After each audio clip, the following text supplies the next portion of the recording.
हर घटी को पूरा करने वाला परमेश्वर है। उसके बारे में लिखा है यहोवा तुम्हारी सारी घटियों को पूरा करेगा। बोल प्रभु के दास, मेरे घर में तो कुछ भी नहीं, ना मेरे पास रुपया, ना मेरे पास पैसा, ना घर में दाल, ना चावल, ना सोना, ना चांदी, मैं तो बर्बाद होके बैठी हूं। प्रभु के दास, कर्जा इतना बड़ा है, चुकाने के लिए कुछ भी नहीं, अब बता मैं क्या करूं।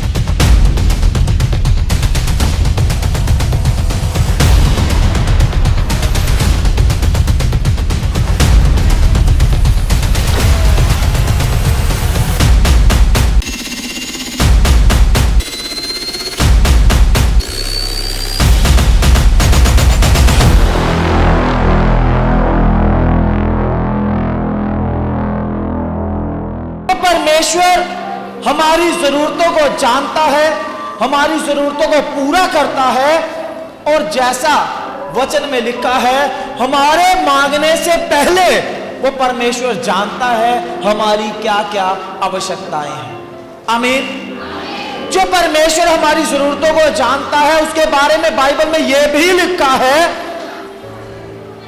कि जब तुम, मनुष्यों की बात करता है परमेश्वर, वो बोलता है जब तुम बुरे होकर अपने बच्चों को अच्छी वस्तुएं देना जानते हो तो तुम्हारा स्वर्गीय पिता तुम्हें उन सब से बढ़कर क्यों नहीं देगा। हालेलुया। जब वो देना जानता है, वो देना चाहता है, वो देता है, तो हम खुदा का धन्यवाद करने वाले हो, हम उसके धन्यवादी रहे। जो कुछ उसने हमारे साथ किया, जो कुछ उसने हमें दिया, हम उस बात के लिए परमेश्वर का धन्यवाद करें। आमीन। अगर हम कुड़कुड़ाने वाले हैं, हमेशा नेगेटिव बात को अपनी जुबान से निकालने वाले हैं, बुरी बातों को अंगीकार करने वाले हैं, हमारे पास तो है ही नहीं जी, हमें तो मिला ही नहीं जी, हमारी तो हालात ऐसे हैं जी, अगर हम ऐसा करने वाले हैं तो हमारे जीवन में सचमुच में हम कमी में, घटी में रहेंगे, कभी भी हमारे जीवन में भरपूरी की आशीष नहीं आएगी। हालेलुया। पवित्र शास्त्र में यीशु मसीह बोलता है मैं इसलिए आया कि वो जीवन पाए, वरन बहुतायत का जीवन पाए, मतलब आशीषित जीवन को जिए, उनकी जिंदगी में कोई कमी, कोई घटी ना रहे। आमीन। हर घटी को पूरा करने वाला परमेश्वर है। उसके बारे में लिखा है यहोवा तुम्हारी सारी घटियों को पूरा करेगा। बोलो हालेलुया। वो सब घटियों को पूरा करने वाला, हमारी जरूरतों को पूरा करने वाला है। जो हमारे पास हो हम उसके लिए परमेश्वर का धन्यवाद करें। आमीन। आज आपके पास थोड़ा हो, आप थोड़े में धन्यवादी रहो, वो आपको बहुत वस्तुओं का अधिकारी बनाएगा। क्योंकि बाइबल में लिखा है जो थोड़े से थोड़े में विश्वास योग्य है, परमेश्वर उन्हें बहुत वस्तुओं का अधिकारी बनाएगा। आमीन। लेकिन जो होने के बाद भी कुड़कुड़ाते रहते हैं, रोते रहते हैं, परमेश्वर के खिलाफ बोलते रहते हैं और हमेशा नेगेटिव ही रहते हैं, उनके पास जो है वो भी नहीं बचेगा। इसका कारण आज मैं आपको बाइबल से बताना चाहता हूं। हम बाइबल से एक वचन पढ़ेंगे, मत्ती रचित सुसमाचार 13 अध्याय उसका 12 वचन। मत्ती रचित सुसमाचार 13 अध्याय उसका 12 वचन हम पढ़ेंगे। क्योंकि जिसके पास है उसे दिया जाएगा और उसके पास बहुत हो जाएगा, पर जिसके पास कुछ नहीं है उससे जो कुछ उसके पास है वह भी ले लिया जाएगा। आमीन। हालेलुया। पवित्र शास्त्र का यह वचन बोलता है जिसके पास है उसे और दिया जाएगा और उसके पास बहुत हो जाएगा, और जिसके पास नहीं है उससे वो भी ले लिया जाएगा जो उसके पास है। इसका मतलब क्या है? जिसके पास है उसे और देते रहेगा परमेश्वर। यह कैसा नेचर है परमेश्वर का? बहुत सारे लोग सोचेंगे जो गरीब है, जो कंगाल है, जिसके पास कुछ भी नहीं, परमेश्वर का तो उनको देना चाहिए। बिल्कुल ठीक बात है, परमेश्वर उनको देता है। आमीन। लेकिन जब पवित्र शास्त्र में यह बात परमेश्वर बोलता है, इसके पीछे एक बड़ा गहरा कारण है। इसका कारण है वो लोग जिनके परमेश्वर ने दिया, जिन्होंने परमेश्वर से रिसीव किया और जो उसका धन्यवाद करते हैं। प्रभु तेरा धन्यवाद, तूने हमें दिया है। आमीन। उसके बारे में बाइबल बोलती है उनको और दिया जाएगा। लेकिन जो लेने के बाद भी रोते रहते, कुड़कुड़ाते रहते हैं, परमेश्वर का वचन बोलता है उनसे वो भी ले लिया जाएगा जो उनके पास है। बोलो हालेलुया, हालेलुया।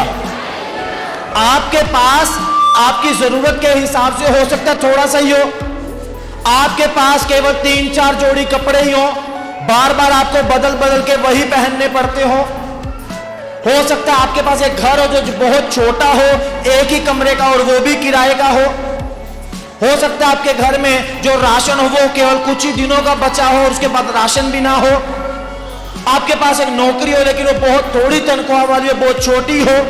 अगर आप उसमें परमेश्वर के धन्यवाद को करते रहोगे तो मैं आपको बोलना चाहता हूं, जो कपड़े थोड़े से हैं खुदा आपको और नए कपड़े दे देगा। आमीन।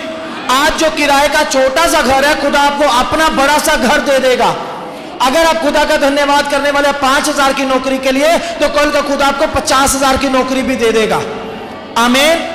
खुदा ने आपको जो दिया है उसमें परमेश्वर का धन्यवाद करो और आप देखोगे परमेश्वर आपके जीवन को आशीषित करेगा और आपको बढ़ाता चला जाएगा। आमीन। लेकिन अगर आपके पास नहीं है, आप इस शब्द का इस्तेमाल करते हो, चर्च में बोला गया, चर्च में ये सेवा करनी है, आपको आज बढ़ चढ़कर दान देना है। आप मन में सोचते हो मेरे पास तो है ही नहीं, मैं क्या दे दूं यीशु मसीह को, मैं क्या दे दूं पास्टर को, पास्टर जी दशमांश के ऊपर प्रचार करते हैं, मेरी तो सैलरी 5,000 है, मेरी तो तनख्वाह ही 10,000 है, मैं क्या दे दूं पास्टर जी को, मैं क्या दे दूं प्रभु की सेवा के लिए। जो थोड़े से थोड़े में विश्वास योग्य है, परमेश्वर उसी को बहुत का अधिकारी बनाएगा। आमीन। आप थोड़े से थोड़े में खुदा का धन्यवाद करने वाले हैं, आप बहुत आशीष पाने वाले हैं। आमीन। आप जानते हैं जब आप थोड़े से थोड़ा प्रभु को दे देते हैं, खुदा उसको कई गुना कर देता है। हालेलुया।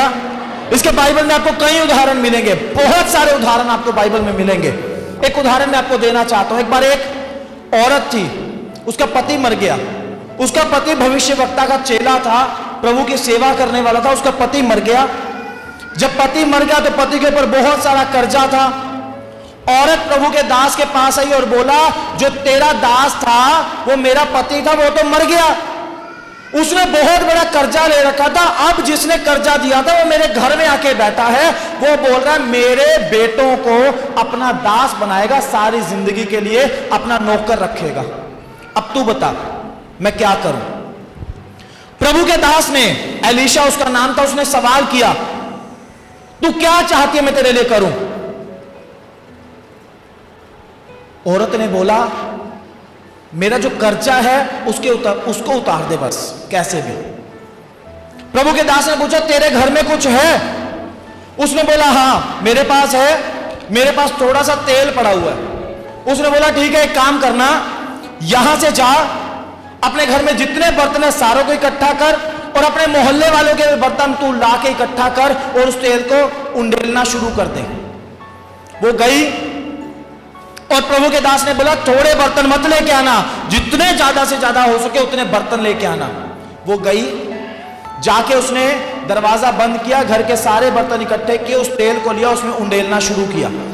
जब तेल उंडेलती रही, एक बड़ा पतीला भर गया, उसको हटाया, दूसरा पतीला भर गया, उसको हटाया, कढ़ाई भर गई, उसको हटाया, कुकर भर गया, उसको हटाया, बड़े बड़े डोंगे भर गए।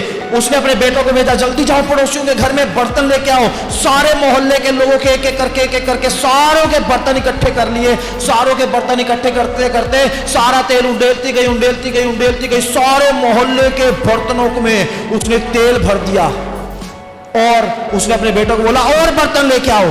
बेटों ने बोला, अब तो मोहल्ले में भी बर्तन नहीं रहा, सारे बर्तन यहां ले आए। हालेलुया। जब वो टाइम आया, वो तेल बहना बंद हो गया और फिर प्रभु के दास के पास गई। प्रभु के दास, तूने बोला था तेल से पूरे मोहल्ले के बर्तन भर दिया, अब क्या करूं। उसने बोला, एक काम कर, जाके उस सारे तेल को बेच और अपने कर्जे को उतार ले। हालेलुया। और जो बचेगा पैसा उसके साथ तू और तेरे बच्चों को गुजारा करना है। चिंता मत कर, खुदा ने तेरा इंतजाम कर दिया। आमीन। लेकिन इस चमत्कार से पहले प्रभु के दास ने उससे सवाल किया, तेरे घर में क्या है, तेरे पास है क्या? उसने बोला तेल है। हालेलुया।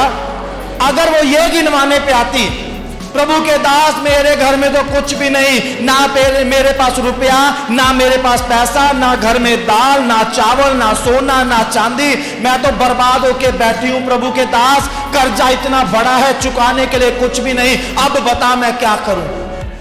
अगर उसके पास कुछ भी ना होता, उसको उसके बदले में कुछ भी ना मिलता, लेकिन उसने बोला मेरे पास तेल है। चाहे उसके घर में राशन नहीं था, उसकी जेब में पैसे नहीं थे, उसके घर में सोना चांदी नहीं था, उसके पास कुछ भी नहीं था, लेकिन जो थोड़ा उसके पास था उसने उसके लिए प्रभु का धन्यवाद किया। प्रभु के दास को बोला मेरे पास ये है।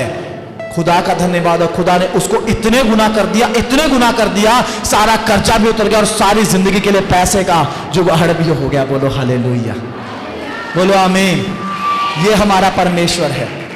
आपके घर में क्या है? आप देखते हो चावल खत्म हो गया, आप कुड़कुड़ाना शुरू कर देते हो। घर में तो पैसा नहीं रहा जी, चावल भी खत्म हो गए जी, आटा भी 2 टाइम का बचा है जी, कहां जाएंगे, क्या करेंगे, क्या खाएंगे? आपके पास जो थोड़ा है उसके लिए खुदा का धन्यवाद करो। आमीन। आपको परमेश्वर बहुत चीजों का अधिकारी बनाएगा। बोलो हालेलुया। आप उस थोड़े को खुदा के हाथ में सौंप दो, खुदा उसको कई गुना कर देगा। आमीन। सभी भाई बहनों को जय मसीह की। अगर आप दिल्ली या दिल्ली के आसपास रहते हैं तो आप सब जरूर आएं लिविंग ग्रेस चर्च दिल्ली में। अधिक जानकारी के लिए दिए गए नंबर पर संपर्क करें।